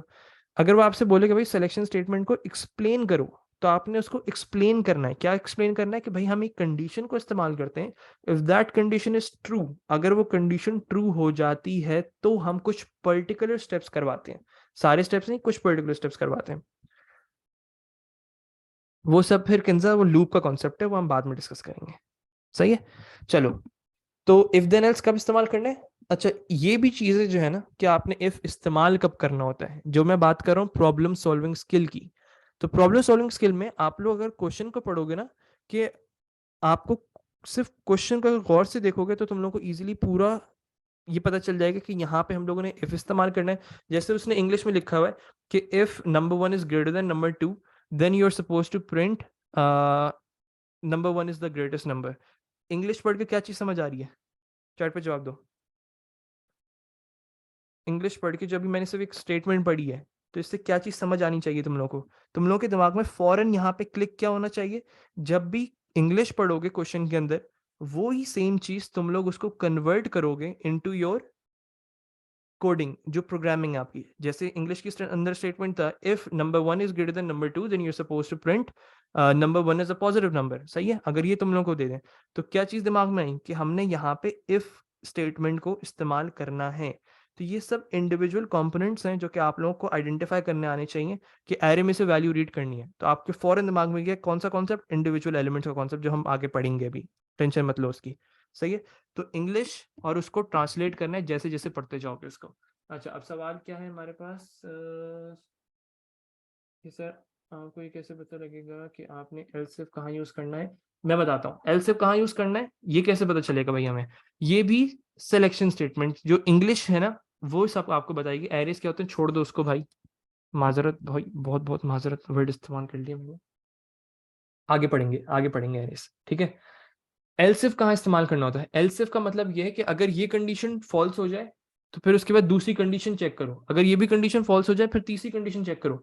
ये सब चीजें पता कैसे चलेंगी? ये सब चीजें आपको इंग्लिश पढ़ के समझ आएंगी। इंग्लिश पढ़ के मतलब, अगर मैं तुम लोगों को सिनेरियो दूं कि भाई पहले आपने पासवर्ड टाइप करना है 1 2 3, और अगर ये गलत हो जाए तो फिर टाइप करना 3 4 5, और अगर ये गलत हो जाए तो फिर टाइप करना 5 6 7। अब ये सब क्या हो रहा है? अगर कितनी दफा अगर इस्तेमाल किया मैंने? 3 दफा इस्तेमाल किया, तो कितनी दफा स्टेटमेंट्स आनी चाहिए इफ की? पहला इफ, फिर एल्सिफ, फिर एल्सिफ। और अगर ये तीनों गलत हो जाएं तो फिर प्रिंट कर देना इनकरेक्ट पासवर्ड। अब यहाँ पे कौन सा कॉन्सेप्ट आया? जो लास्ट लाइन मैंने बोली है, एल्स का कॉन्सेप्ट। तो पता कैसे चलेगा कि कौन सी चीज कहाँ पे इस्तेमाल करनी है? सिर्फ और सिर्फ अंग्रेजी को पढ़ के बस। कोई ऐसा सवाल आ सकता है? मैं बता रहा हूँ बता रहा हूँ। सर फ्लो चार्ट करवाएंगे? नहीं यार मैं छोड़ दूंगा उसको, इग्नोर मारते हैं। फिर इसकी इंडेंटेशन में हेल्प कर दें, करेंगे, सब करेंगे, सब करेंगे भाई, सब करेंगे, टेंशन मत लो, टेंशन मत लो, फोकस। अच्छा, एग्जामिनर जो है उसको खेलने का बहुत शौक है, तो if then else end if तो हम लोग इस्तेमाल करते हैं, लेकिन वो कभी कभी फिक्स कर देता है। क्या फिक्स कर देता है? कि आपने case of otherwise end case ही इस्तेमाल करना है। नहीं, जरूरी नहीं है कि हर इफ का एल्स हो, बिल्कुल भी जरूरी नहीं है। अगर आपने एल्स इस्तेमाल करना है तो ही इस्तेमाल करेंगे, मतलब अगर सिनेरियो में ऐसा ऑप्शन दिया हुआ है आपको, ठीक है, तो ही हम इस्तेमाल करेंगे। अगर देखो case of otherwise end case को उसने फिक्स कर दिया, तो फिर हम लोग case of otherwise end case को इस्तेमाल करेंगे। अच्छा, एक और सवाल देता हूँ तुम लोगों को, कि भाई तुम लोगों का सवाल आना चाहिए कि भाई जब इफ देन एल्स से काम हो सकता है, अगर इफ देन एल्स से सेम काम हमारा हो सकता है, तो हम केस ऑफ को इस्तेमाल क्यों कर रहे हैं? कुछ ना कुछ तो फायदा होगा ना केस ऑफ का। सिंपल सा आंसर है इसका, case of otherwise end case हम जब इस्तेमाल करते हैं, हमारे लिए कन्वीनियंट हो जाता है, हमारे लिए आसानी हो जाती है, दोनों से सेम काम कर सकते हो, दोनों से सेम काम कर सकते हो। लेकिन अगर case of otherwise end case कब इस्तेमाल करते हैं? जब एक ही वेरिएबल को, एक वैल्यू को आपने, क्या चीज समझनी है हैदर, क्या चीज समझनी है, जल्दी बताओ। इफ देन एल्स समझ नहीं आया? मैं सिंटेक्स पर आऊंगा, अभी सिंटेक्स पर आऊंगा, सिंटेक्स पर आऊंगा। अभी सिर्फ कॉन्सेप्ट को समझो, सिर्फ कॉन्सेप्चुअल समझो कि इफ देन एल्स क्या होता है। इफ देन एल्स का, अच्छा हैदर, यहाँ तक अगर इस अभी स्टेटमेंट को सुनो और ये स्टेटमेंट क्लियर है, तो इस स्लाइड तक तुम्हें कोई मसला नहीं होना चाहिए। इफ देन एल्स क्या होता है और केस ऑफ अदरवाइज क्या है? They are basically selection statements, जिसमें हम उनको एक कंडीशन देते हैं, अगर वो कंडीशन ट्रू हो जाती है तो हम उनसे कोई और काम करवाते हैं, कुछ पर्टिकुलर काम करवाते हैं। ये स्टेटमेंट क्लियर है हैदर? जल्दी जवाब दो, बस बस इतना काफ़ी है मेरे लिए, ठीक है, कोई मसला नहीं, इसके आगे में हम आगे डिस्कस करेंगे कि करते कैसे हैं। और case of otherwise end case कब इस्तेमाल करेंगे? Case of otherwise end case हम जब इस्तेमाल करेंगे जब ज़्यादा कंडीशंस होंगी, एक ही वेरिएबल को हमें बहुत दफ़ा कंपेयर करवाना होगा। दो कॉन्सेप्ट बता रहा हूँ, अगर एक दो कंडीशंस हैं इफ देन एल्स, अगर दो से ज़्यादा कंडीशन, तीन से ज़्यादा कंडीशन है, then case of otherwise end case, ठीक है। बस अभी फिलहाल के लिए यहाँ तक का कॉन्सेप्ट रखो। सेलेक्ट ज़्यादा कंडीशंस दी हो तो केस ऑफ, बिल्कुल बेहतरीन। चलो आगे बढ़ते हैं। अब तुम लोगों का सवाल आता है कि सर ये इंडेंटेशन कैसे करते हैं? इंडेंटेशन के लिए सबसे बेस्ट ऑप्शन है प्रैक्टिस। सबसे बेस्ट ऑप्शन कि भाई ये इंडेंटेशन होती क्या है, पहले तो इसके बारे में बात करते हैं। चलो इसको कॉन्सेप्ट को निकाल दो यहाँ से अभी फिलहाल, इफ को दिमाग से। अभी हम पहले बात कर लेते हैं कि इंडेंटेशन क्या होती है। अच्छा, सबको याद है कि भाई हम लोगों ने जब इंग्लिश का पेपर करते थे, सर ये कोर्स जरूरत नहीं, नहीं हारून, नहीं जरूरत। मैं बताऊंगा, सब चीजें डिस्कस करेंगे कि क्या चीज देखने की जरूरत है, क्या चीज देखने की जरूरत नहीं है, सब छोड़ दो। फर्स्ट लाइन अली लिख सकते हो। एक मिनट, एक मिनट अयान, आहिस्ता आहिस्ता सब चीज़ों पे आएंगे। अभी सबसे पहला जो कॉन्सेप्ट मुझे समझाना है वो है इंडेंटेशन होती क्या है। सही है, अब इंडेंटेशन को समझते हैं। इंडेंटेशन हम कहते किसे हैं? भाई देखो, सिंपल कॉन्सेप्ट है। जब हम इंग्लिश का पेपर करने जाते थे तो इंग्लिश के पेपर में क्या होता था कि वो आप लोगों को पैराग्राफ्स डिफरेंशिएट करवाने के लिए बोलते थे कि भाई टू फिंगर स्पेस छोड़ो भाई, फिर आपने काम करना है अपना। फिर उसके बाद बोलते थे कोई पैराग्राफ चेंज करना है, टू फिंगर की स्पेस छोड़ो, फिर अपना काम परफॉर्म करो। तो इससे होता क्या था, इससे फर्क क्या पड़ता था? हम लोग इजीली डिफरेंशिएट कर पाते थे। The word is differentiate. जो मेन चीज है जो इससे लेना है आप लोगों ने, डिफरेंशिएट जो करना है, वाई टू एंड, मैं बात करूंगा इससे, अभी फिलहाल कोड को छोड़ दो। ये क्रॉस का मतलब होता है, अभी फिलहाल इस पे बात नहीं कर रहे हम लोग, अभी सिर्फ इंडेंटेशन की बात हो रही है। तो इंडेंटेशन हम कब इस्तेमाल करते हैं? जब हम लोगों ने दो अलग अलग चीजों को डिफरेंशिएट करना होता है। यहाँ तक का कॉन्सेप्ट क्लियर है कि पैराग्राफ्स में हम लोग इस स्पेस को छोड़ने, ये जो स्पेस छोड़े ना, इसको कहते हैं इंडेंटेशन देना। यहाँ तक कोई मसला किसी को? मैं भी कोडिंग पर आता हूँ। ये कॉन्सेप्ट क्लियर है सबको? यस या नो? क्लियर है तो यस, जल्दी जल्दी जवाब चाहिए, जल्दी जल्दी जल्दी जल्दी जल्दी जल्दी जल्दी जल्दी जल्दी जल्दी जल्दी जल्दी जल्दी जल्दी जल्दी, बेहतरीन। सर इंडेंटेशन कब देंगे मैं बता रहा हूँ। चलो अब बात करते हैं इस सिंटेक्स के ऊपर। If is a keyword. अच्छा, मैं लाइन से तुम लोगों को दिखा रहा हूँ कि क्या क्या चीजें जो है वो इंडेंटेशन कैसे दी हुई है। अच्छा, इंडेंटेशन से तुम लोग आइडेंटिफाई कर पा रहे हो कि क्या चीज इफ के अंदर है। और अगर मैं यहाँ पे वैल्यू लिखता हूँ इनपुट, इससे पहले एक वैल्यू लिख रहा हूँ इनपुट n1, सही है, ऐसी रैंडम वैल्यू लिखी है मैंने, ऐसी लाइन लिखी प्रोग्रामिंग की। देखो अब तुम लोग इजीली आइडेंटिफाई कर पा रहे हो कि क्या चीज आपकी इफ के अंदर है। अगर मैं बॉक्स बनाऊं यहाँ पे, तो तुम लोग इजीली बता सकते हो कि ये सारी चीजें जो हैं ये वो चीजें जो कि इफ के अंदर परफॉर्म होंगी। ये सारी वो चीजें जो कि इफ के अंदर परफॉर्म होंगी। तो ये कॉन्सेप्ट होता है इंडेंटेशन का। सबसे पहली चीज इंडेंटेशन देनी कैसे है, if is a keyword, capitalize होगा। उसके बाद जो भी कंडीशन लगानी है, फॉर एग्जाम्पल सपोज करो इफ n1 मतलब नंबर वन जो था वो अगर नंबर टू से बड़ा है, ये मेरी कंडीशन हो गई। ब्रैकेट्स लगाना चाहो ब्रैकेट्स लगा सकते हो, नहीं लगाना चाहो नहीं लगाओ, कोई मसला नहीं, कोई फर्क नहीं पड़ता। जैसे अगर मैं बोलता हूँ तुम लोगों को 5 + 4, इसका आंसर क्या आएगा? जल्दी जल्दी जल्दी जल्दी जल्दी। भाई तुम लोगों के आंसर से फर्क नहीं पड़ता, मुझे तुम लोगों की प्रेजेंस से फर्क पड़ता है। जल्दी जल्दी जवाब दे दो। 9 इज द राइट आंसर। चलो, बहुत तीर मार लिया भाई। अच्छा, अब इसी चीज को मैं, नहीं नहीं, ये 54 वाले कौन भाई हैं? बेटा ब्रिज के ऊपर आ करो। अगर मैं बोलता हूँ 5 + 4 ब्रैकेट्स में, इसका आंसर क्या आएगा? इसका आंसर भी 9 है। सही है। तो बस सेम सिनेरियो यहाँ पे भी इस्तेमाल होता है प्रोग्रामिंग में। तो अगर मैं बोल रहा हूँ if n1 is greater than n2, और मैं बोलता हूँ n1 is greater than n2 इस तरीके से विदाउट ब्रैकेट्स, तो सेम चीज है। सही है। चलो, if n1 is greater than n2 मतलब कंडीशन, तो फिर आप देन यहां लिखना चाह रहे हो, कोई मसला नहीं, क्योंकि सूडो कोड है। सही है। आप यहाँ पे देन लिख सकते हो, कोई ऐसा मसला नहीं। मैं प्रेफर क्या करता हूँ, मैं प्रेफर करता हूँ कि दूसरी लाइन में लिखो, ताकि आप डिफ्रेंशिएट कर पाओ।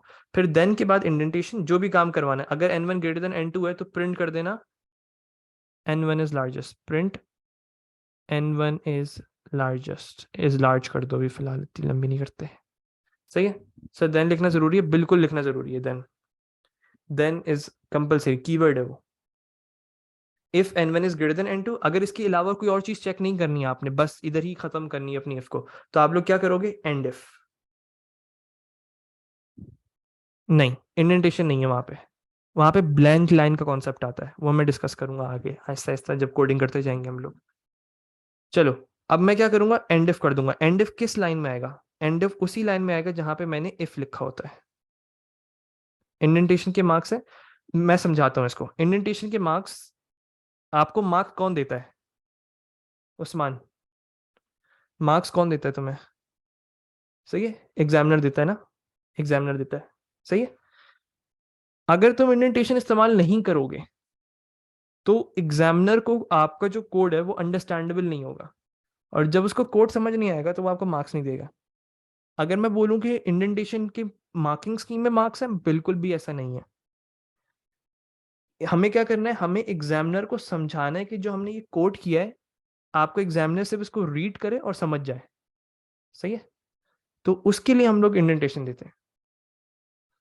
चलो, सबसे पहली चीज, अगर मुझे कोई और कंडीशन चेक नहीं करनी थी, यहाँ पे मैंने सिर्फ एक ही कंडीशन चेक करनी थी। अगर ये कंडीशन ट्रू होगी तो क्या प्रिंट हो जाएगा, n1 is largest, n1 is large.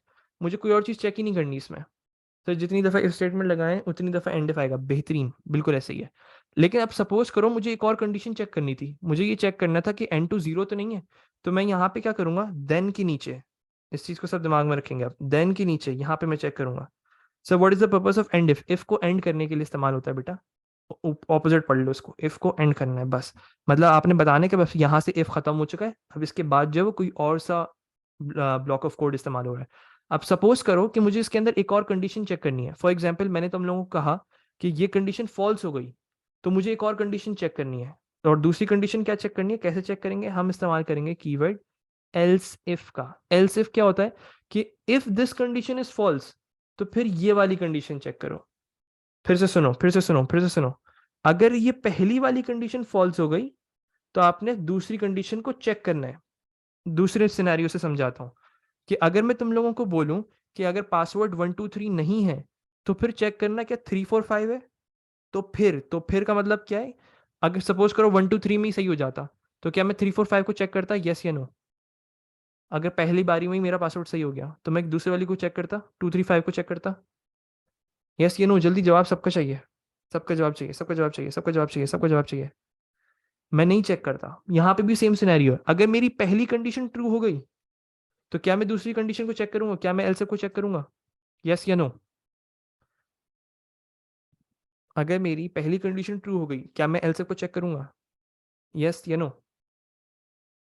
बिल्कुल भी नहीं चेक करेंगे हम लोग। सही है।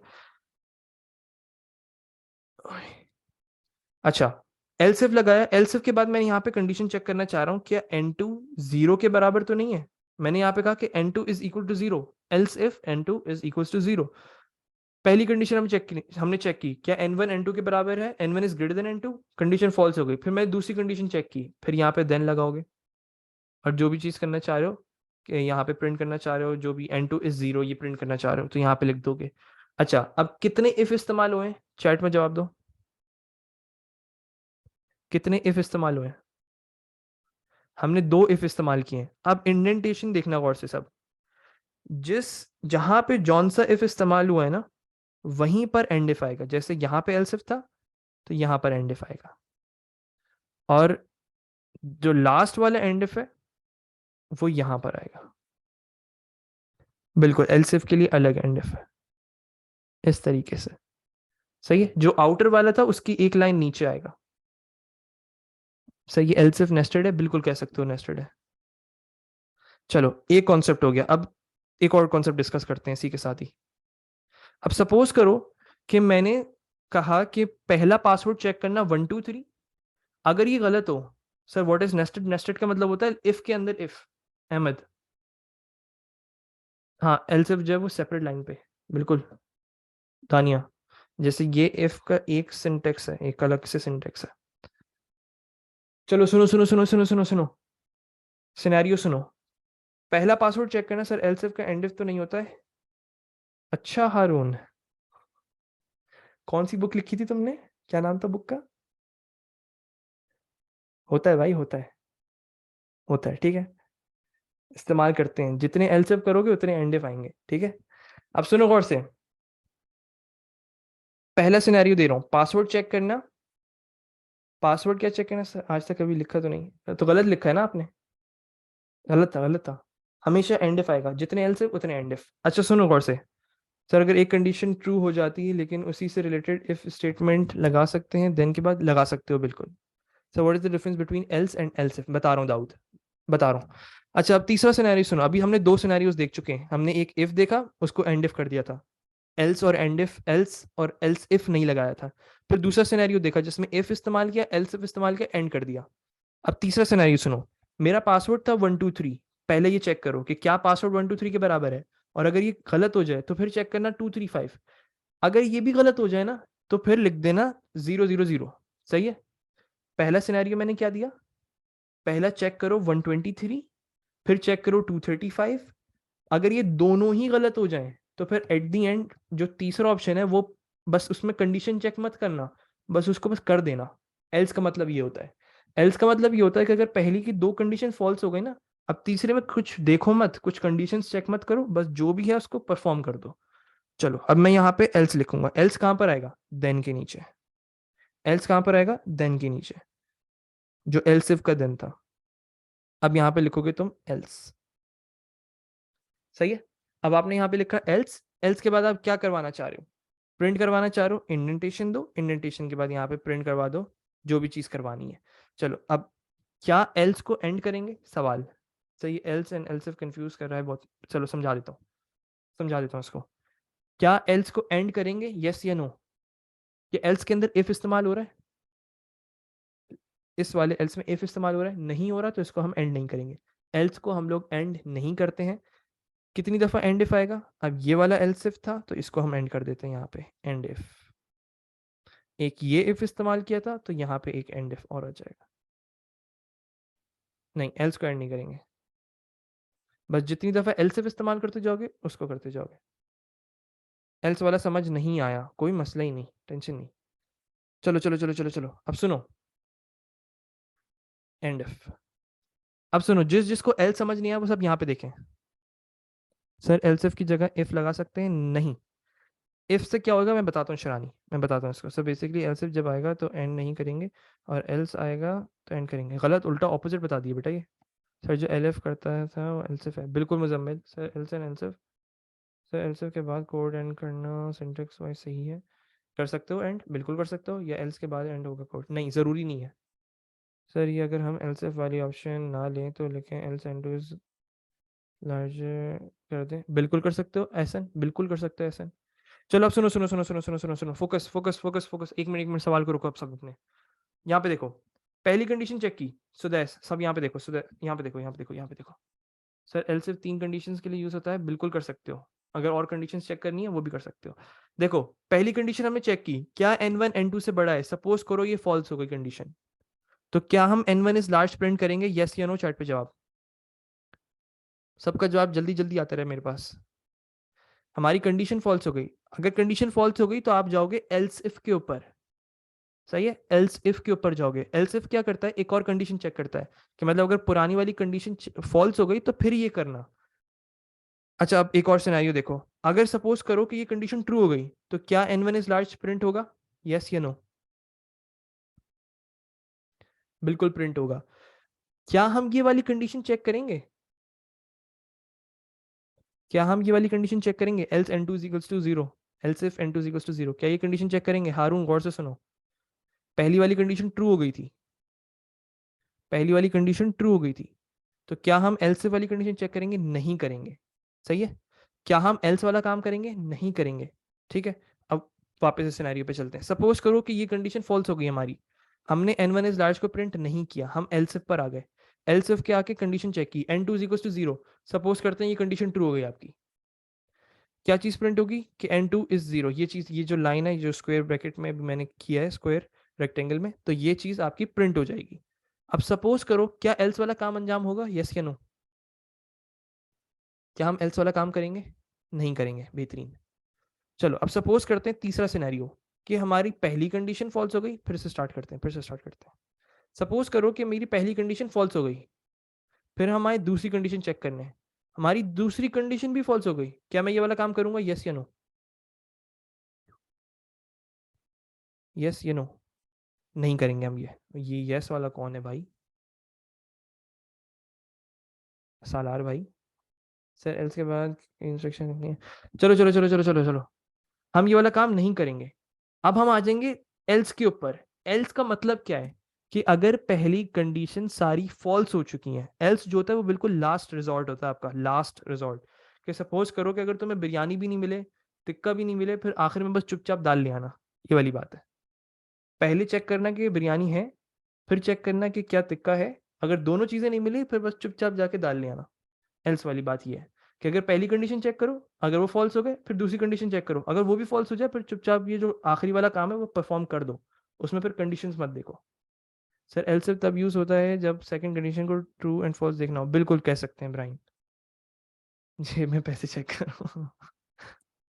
सर एल्स इफ, एल्स एक ही दफा यूज होता है बस, बिल्कुल एक ही दफा इस्तेमाल होगा। सर दाल का रेफरेंस क्लियर हुआ भी है? सर एल्स के बाद देन नहीं आता? नहीं, एल्स के बाद देन नहीं आता। एल्स के बाद आप डायरेक्ट चीज परफॉर्म करते हो। एल्स इफ अनलिमिटेड दफा कर सकते हैं, कर सकते हो। एक दफा एल्सिफ किया, फिर दूसरी दफा एल्सिफ लगाया, फिर तीसरी दफा एल्सिफ लगाया, जितने एल्सिफ लगाते जाओगे उतना एंड इफ भी करते जाओगे। Sir why can't we use if instead of elsif? अच्छा अब सुनो, अब सुनो, अब सुनो, अब सुनो। अब एक दूसरा कॉन्सेप्ट डिस्कस करते हैं। एक सर एल्स की नेक्स्ट लाइन पर इफ लग सकता है। अब यहाँ पे देखो, यहाँ पे इफ लग सकता है, चलो लगा सकते हैं, फिर वो एल्सिफ ही बन जाता है। अली रजा, बस 15 मिनट और है, 12 मिनट और है, फिर सुकून से पानी पीना, तुम जाके टेंशन मत लो। अच्छा, पानी की मुझे जरूरत नहीं होनी चाहिए? हद हो गई। हाँ बस 12 मिनट, 12 मिनट सर। अच्छा एक हो गई ये सिनेरियो। कराची से नहीं बेटा, हम पाकिस्तान से हैं। सर एंड इफ हमेशा एल्स इफ और इफ के नीचे आएगा, बिल्कुल सफदर, बिल्कुल सही जवाब। चलो चलो चलो चलो चलो, यहाँ पे देखो, सुनो सुनो सुनो सुनो सुनो सुनो, focus focus focus focus focus. अब दूसरा सिनेरियो देखो। अब मैंने कहा इफ, सर पहले इफ एंड इफ करके दोबारा इफ एंड इफ कर सकते हैं, वहां फिर वो दो अलग अलग कंडीशंस हो जाएंगी। जैसे तुमने बोला if n1 is greater than n2, और इसको एंड इफ कर दिया है, और उसके बाद फिर से तुमने इफ लगाया n2 is greater than n3। अच्छा अब इस सिनेरियो में फिर यहाँ पे एंड इफ कर दिया। एक ये सिनेरियो भी देख लो। अच्छा अब अगर मुझे ये बताओ सब, अगर ये कंडीशन मेरी फॉल्स हो जाए, तो क्या मैं, सपोज करो अगर मेरी ये कंडीशन ट्रू हो जाए, सही है, इस सिनेरियो में, अगर मेरी ये कंडीशन ट्रू हो जाए, क्या मैं ये वाली कंडीशन चेक करूंगा, यस या नो? सोच समझ के जवाब देना, सोच समझ के जवाब देना, सोच समझ के जवाब देना, सोच समझ के जवाब देना, सोच समझ के जवाब देना। अगर मेरी पहली वाली कंडीशन ट्रू हो गई है, तो क्या मैं ये वाली कंडीशन फिर भी चेक करूंगा? जवाब है यस, मैं बिल्कुल चेक करूंगा। क्यों? क्योंकि अब ये इफ का हिस्सा नहीं है, वो इफ खत्म हो चुका है जो पहले वाला था। अब वो कह रहा है कि एक ये इफ चेक करो, ये दूसरा कोई इफ है। सही है, तो ये वाला इफ हम चेक करेंगे।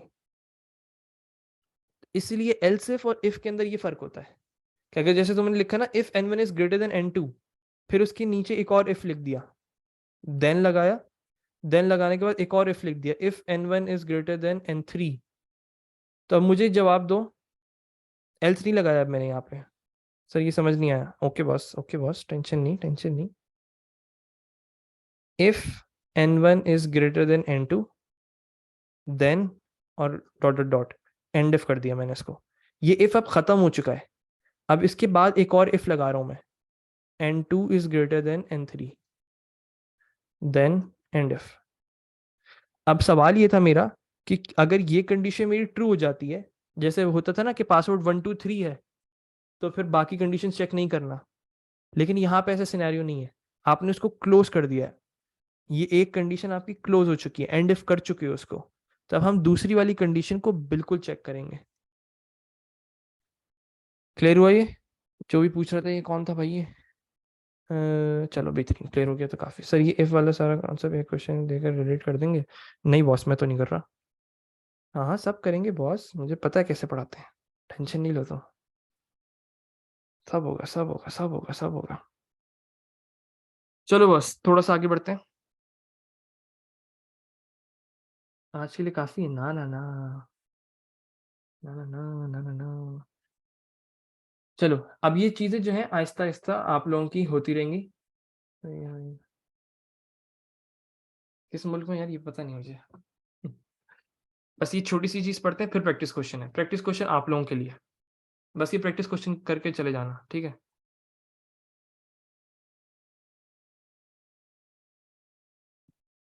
चलो, प्रैक्टिस क्वेश्चन से पहले हम ये चीज सीख लेते हैं। नहीं हूँ बेटा, इस्लामाबाद से नहीं हूँ। चलो, focus focus focus focus focus focus focus focus focus focus focus focus. चलो, अब बात करते हैं sir case statement. Case statement भी करेंगे क्या? सिंटेक्स भी करवा दें? अच्छा भाई, मैं करवा रहा हूँ, टेंशन नहीं लेना, बस पढ़ते जाओ। फोकस करो भाई। Operators in selection statements. Operators in selection statements का मतलब क्या होता है?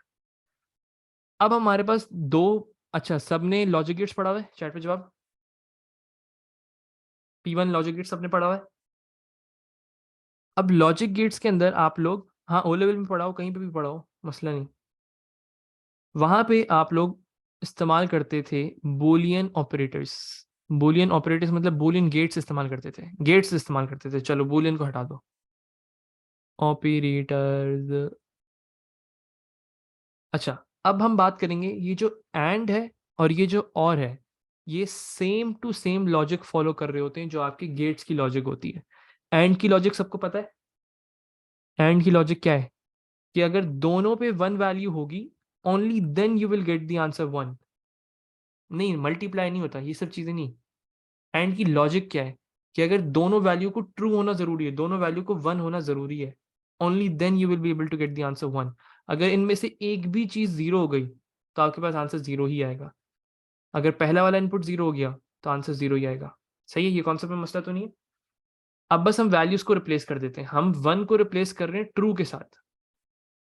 हमने वन को रिप्लेस कर दिया ट्रू के साथ। अगर ट्रू और ट्रू होगा मतलब दोनों कंडीशन ट्रू होंगी, only then you are suppose to perform the task. अगर इनमें से एक भी कंडीशन फॉल्स हो गई, ट्रू एंड फॉल्स हो गई, दूसरी वाली फॉल्स हो गई सपोज कर लो, क्या हम स्टेप्स को परफॉर्म करेंगे? यस या नो? एंड इस्तेमाल किया था मैंने, और इज इक्वल्स टू ट्रू। सही है। अब और के अंदर क्या होता है? और के अंदर कोई एक भी कंडीशन ट्रू हो गई, और के अंदर क्या होता था? कोई एक भी वैल्यू वन है तो आंसर हमेशा वन आएगा। ऐसा ही है, कोई एक भी वैल्यू वन है तो हमेशा आंसर वन आएगा। वन वन पे भी वन आएगा, जीरो वन पे भी वन आएगा, एक ही वैल्यू जिस पे जीरो आएगा जब दोनों वैल्यू जीरो, मतलब दोनों कंडीशन फॉल्स हो जाए। अच्छा, अब ये सब मैं क्या बोल रहा हूँ, ये एकदम से प्रोग्रामिंग करते हुए हम कहाँ चले गए। सही है, अब मैं इसको लिंक करता हूँ तुम लोगों के प्रोग्रामिंग से। सर ऑपरेटर को इम्प्लीमेंट कैसे करते हैं? अच्छा, कर रहे हैं। ये देखो, ऑपरेटर्स हम इस्तेमाल करेंगे दो चीजों में इब्राहिम। हम लोग बूलियन ऑपरेटर्स कहते हैं इनको। बूलियन ऑपरेटर्स हम दो जगह पे इस्तेमाल करेंगे, एक है लूप्स के अंदर, लूप्स के अंदर मैं बाद में पढ़ाऊंगा, और एक हम करेंगे सिलेक्शन स्टेटमेंट्स के अंदर। सिलेक्शन स्टेटमेंट्स मतलब मैंने यहाँ पे कंडीशन लगाई, if n1 is greater than n2 and not भी होता है, वो भी एक्सप्लेन कर देंगे। नवीद, नॉट जो है मैं फाइल के अंदर एक्सप्लेन करता हूँ, सुकून से करेंगे इसको। अभी पहले ये हल्की से थोड़ा सा तुम लोग झलक ले लो इसकी बूलियन ऑपरेटर्स की, फिर बाद में इसको डिस्कस करेंगे और ज्यादा। Instead of using else we can use operator. नहीं नहीं हारून, ये वो कॉन्सेप्ट नहीं है। हाँ कर सकते हो, चलो कह सकते हो टू सम एक्सटेंड कर सकते हो। लॉजिक के ऊपर है तुम लॉजिक कैसे इंप्लीमेंट करते हो। If n1 is greater than n2, और मैं एक और कंडीशन चेक कर रहा हूँ कि n1 जो है वो n3 से भी बड़ा होना चाहिए। ये मैंने दो कंडीशन एक साथ लगा दी, तो इन दोनों कंडीशन का ट्रू होना जरूरी है। अगर ये दोनों कंडीशन ट्रू होंगी जब ही मैं देन वाला काम परफॉर्म करूंगा। फिर से सुनो, अगर मैंने यहाँ पे एंड इस्तेमाल किया है तो दोनों कंडीशन का n1 का n2 से बड़ा होना भी जरूरी है, n1 का n3 से बड़ा होना भी जरूरी है। दोनों कंडीशंस जब ट्रू होंगी जब ही मैं ये वाला काम परफॉर्म करूंगा। तो जब मैं एंड इस्तेमाल करता हूं तो मुझे दोनों कंडीशंस को ट्रू करना पड़ता है। और अगर सपोज करो कि मैं और इस्तेमाल कर रहा हूं और एक कंडीशन ट्रू हो गई, एक कंडीशन फॉल्स हो गई, क्या मैं देन वाला काम परफॉर्म करूंगा? यस या नो, चैट पे जवाब। मैंने और इस्तेमाल किया है, और इस्तेमाल किया है, गौर से सुनो। और इस्तेमाल किया है, एक कंडीशन फॉल्स है, एक कंडीशन ट्रू है। क्या मैं देन वाला काम परफॉर्म करूंगा? बिल्कुल करूंगा, बिल्कुल करेंगे, बिल्कुल करेंगे। क्यों? क्योंकि और की क्या कंडीशन है? Any one condition should be true. लिखा हुआ है यहाँ पे, नोट्स मिल जाएंगे, टेंशन नहीं लेने का। Any one condition should be true, and इस्तेमाल करोगे तो both condition should be true. चलो आगे बढ़ते हैं, इम्तिहान आप लोगों का। अच्छा सुनो, सुनो। अब मैंने तुम लोगों को सारी चीजें अलग अलग करके दे दी हैं। सब फिर से समझा दें, फिर से समझा देते हैं। अगर मैं यहाँ पे इफ के अंदर एंड इस्तेमाल करता हूँ, AND एज अ कीवर्ड है, ये एंड जो है कीवर्ड है। अगर दोनों कंडीशंस ट्रू होंगी, अगर दोनों कंडीशंस ट्रू होंगी, जैसे n1 जो है वो n2 से भी बड़ा है और n1 जो है वो n3 से भी बड़ा है, अगर दोनों कंडीशंस ट्रू होंगी तभी आपने ये देन वाला काम परफॉर्म करोगे जो इफ के अंदर कर रहे होते हो। अब सपोज करो कि इनमें से एक कंडीशन फॉल्स हो गई आपकी, तो फवाज क्या हम देन वाला काम परफॉर्म करेंगे? एंड की लॉजिक क्या होती है कि दोनों कंडीशन शुड बी ट्रू। नहीं करेंगे, बेहतरीन। लेकिन अगर मैं एंड की जगह और लगा देता, सेम सिनेरियो रखूं, क्या हम देन का काम परफॉर्म करेंगे? यस या नो फवाज? बिल्कुल करेंगे। क्लियर है अब कॉन्सेप्ट? क्लियर है फवाज? चलो अब सुनो, अब सुनो। अब हम लोगों ने चीजें क्या की हैं?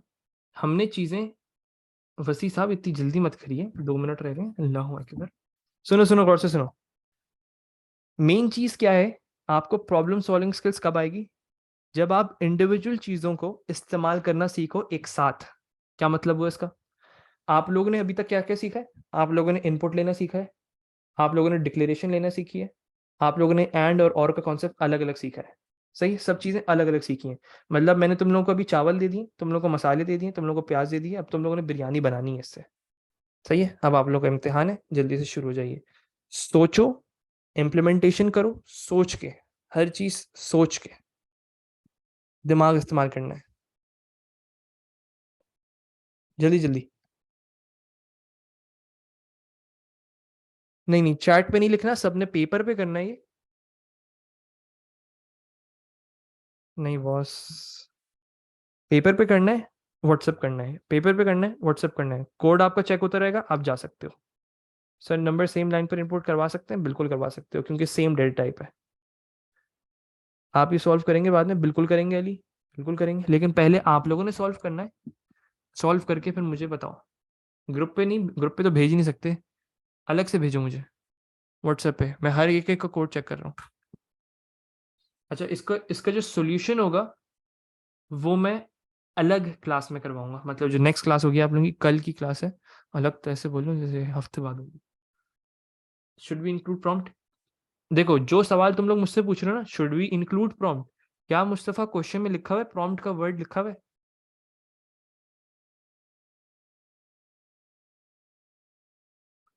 क्या प्रॉम्प्ट का कीवर्ड लिखा हुआ है? नहीं लिखा हुआ तो नहीं लेना, सिंपल, कोई सोचने वाली बात ही नहीं है इसमें।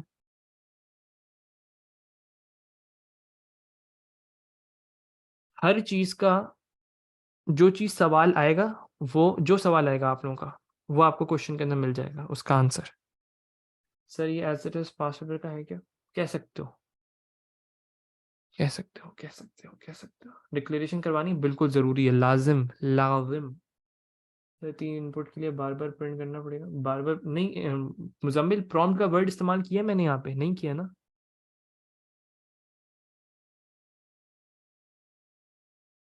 इनपुट यूजर से लेना है, पढ़ो, पढ़ो क्वेश्चन, पढ़ो ना बेटा, क्वेश्चन पढ़ो। आज के लेक्चर के नोट शेयर कर देंगे ग्रुप पे, कर देंगे बॉस, कर देंगे। सर क्वेश्चन पढ़ा है आपने? अच्छा, जिसका मैं कोड चेक करता जाऊंगा वो जा सकता है। वली खान, कोड चेक हो रहा है आपका? अच्छा मैं रिकॉर्डिंग यहाँ पे पॉज करूँ? हाँ तो जब इनपुट लिखा हुआ है इसका मतलब क्या है? इनपुट लेना है। सही है, मैं रिकॉर्डिंग यहाँ पे पॉज कर रहा हूँ। इसका जो सोल्यूशन है वो हम लोग नेक्स्ट क्लास में डिस्कस करेंगे, और अगर जो रिकॉर्डिंग देख रहा है वो इसको परफॉर्म करेगा और बाद में कोड को चेक करेगा जो लास्ट इसके बाद नेक्स्ट क्लास होगी। ठीक है।